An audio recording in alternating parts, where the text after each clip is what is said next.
Well, it took a while, but here we are with the 5th and final Kirby game to be released for the original Game Boy, Kirby Star Stacker.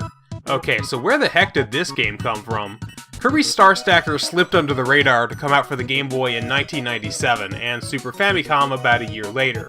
Although, since Nintendo had already more or less abandoned the Super NES by that time, it never got an American release. Which is a pity, because as Kirby puzzle games go, it's probably my favorite. I think the most impressive thing about Kirby Star Stacker is that it's completely original. Block Ball was a breakout clone, Avalanche was a reskin of Super Puyo Puyo, and Pinball Land, I mean, come on. But here we have a puzzle game that feels like we're not forcing Kirby into a place he doesn't belong. Star Stacker feels like the kind of puzzle game you would get if you tried to design one based on the Kirby franchise. If you look at lots of other puzzle games, you can see echoes of previous ones that it borrows from.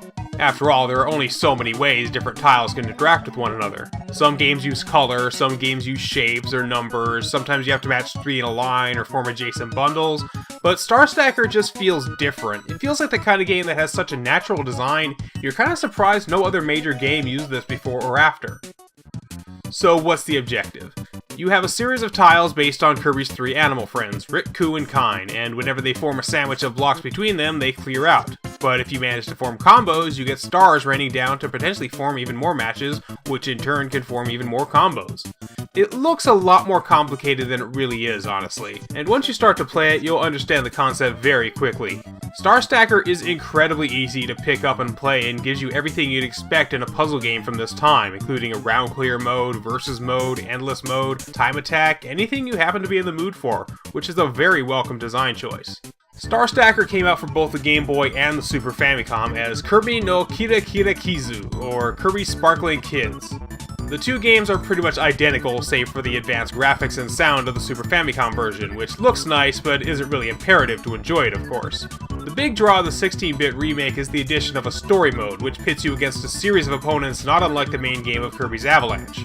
The story is about as simple as you'd expect from a puzzle game.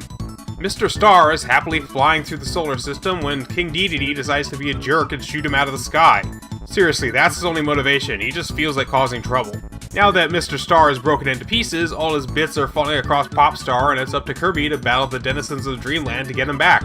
It's unfortunate that this mode was only available for the Super Famicom version because it really does add a lot of replay value to a game that kinda needs it. So how does Kirby Star Stacker stack up as an actual puzzle game? Well, personally, I think it's really good. It makes for a much slower learning curve than something like Avalanche because you can usually form some really massive combos by pure accident. So it's great for beginners and younger players, but that's also kind of the problem. There's not so much here for someone looking for a heavy puzzler unless you're going to be playing against a human opponent in versus mode. That's not to say Star Stacker is a complete cakewalk. At higher difficulties, this game does become pretty hectic. If you're the kind of person who forgets which button rotates which direction, you're gonna learn to stop doing that pretty soon. Also, since the left tile is always the pivot axis, the rightmost column becomes difficult to use when the game is moving really fast. Something else you need to adjust for. I think it's surprising that with all the remakes and reinterpretations of games like Dr. Mario, Panel de Pon, and Puyo Puyo, Star Stacker never got an upgraded version after the death of the Super Famicom. Maybe the first one didn't sell well enough or was just considered too easy, but there's something about this game that makes me think it deserved a better chance than it got. And with that, Kirby's adventures in the monochrome land of the Game Boy come to a close, but he still has many more tales to experience, including a trip into the great unknown, the ever-elusive third dimension.